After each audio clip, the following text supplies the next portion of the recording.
Money decides where people live, what they eat, how safe they feel, and how much freedom they experience, yet most people never pause to ask what money actually is or why it has such power over human behavior, because money is often treated as a mysterious force rather than what it truly is, a human invention built to manage trust, cooperation, and complexity, and once you understand that, money stops feeling like something that controls you and starts looking like a tool that reflects the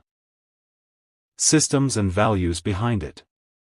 Money is not simply paper, metal, or digital numbers, it is an agreement, a shared belief that allows strangers to exchange value without knowing each other, and this idea is far older than banks, governments, or modern economies, because long before writing or cities existed, humans already needed ways to remember who owed what to whom, which is why early forms of money began as memory aids rather than physical currency.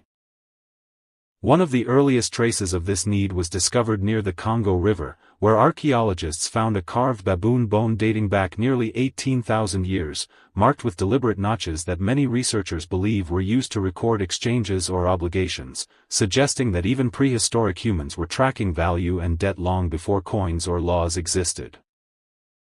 This matters because value itself is not objective, it exists in human perception, and something is worth only what another person is willing to exchange for it at a given moment, which means money has always been rooted in psychology as much as economics.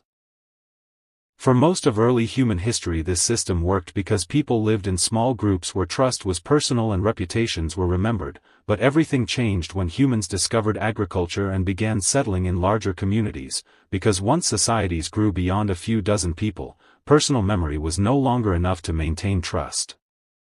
Agriculture created stored food created surplus created hierarchy, and grain became the foundation of value because it could be stored, measured, taxed, and redistributed, making it the perfect early form of money. In ancient Sumer, one of the first complex civilizations, value was measured in barley, with the shekel representing a fixed amount of grain, and city granaries controlled supply in ways that resembled early central banks, increasing circulation during good harvests and tightening it during scarcity, showing that even in the earliest economies money was already connected to cycles, incentives, and power. This is also where money became linked to time, because people began borrowing grain to invest in future production and promising to repay more later, creating the concept of interest and connecting money to imagination, uncertainty, and risk, since repayment depended on events that had not yet happened. One of the oldest financial records tells the story of a brewer who borrowed barley and agreed to repay more depending on the harvest, proving that finance was never just about exchange, but about belief in the future. Writing itself emerged largely because money demanded memory beyond the human mind, as the earliest written records were not stories or poetry but ledgers tracking debts, prices, and payments, showing that economic coordination was one of the driving forces behind civilization itself.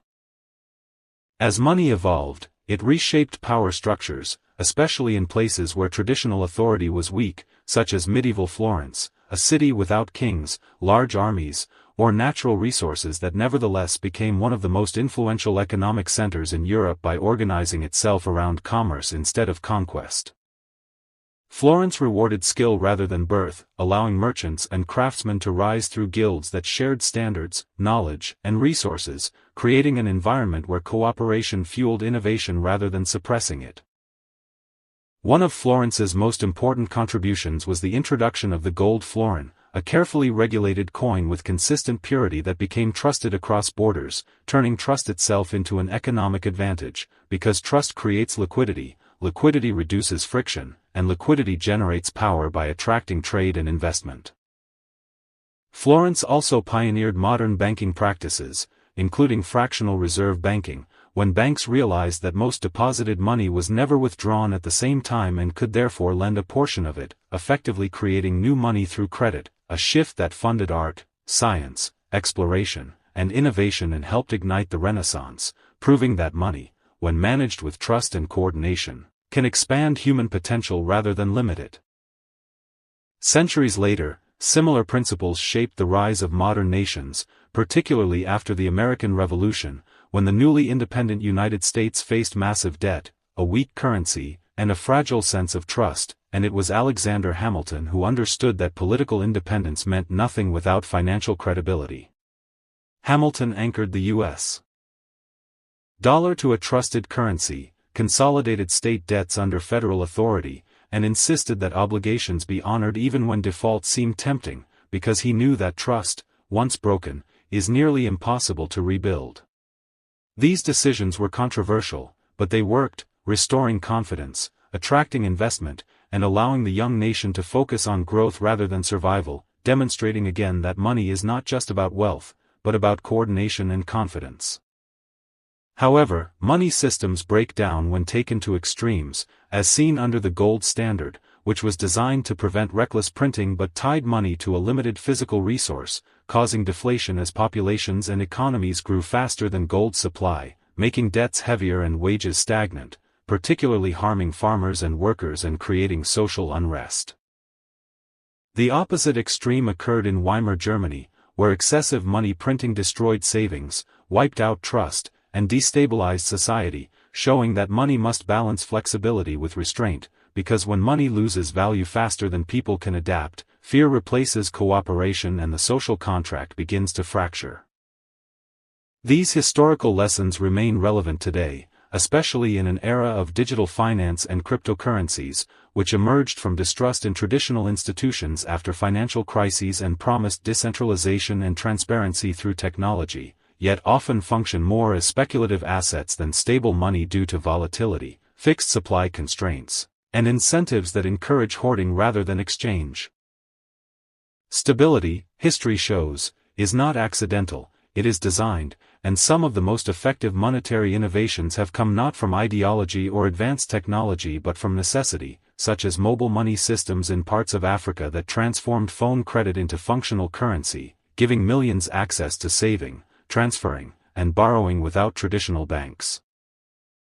Throughout history, money has never been inherently good or evil, it has always reflected human behavior, values, and incentives, amplifying whatever priorities are embedded into the system that governs it.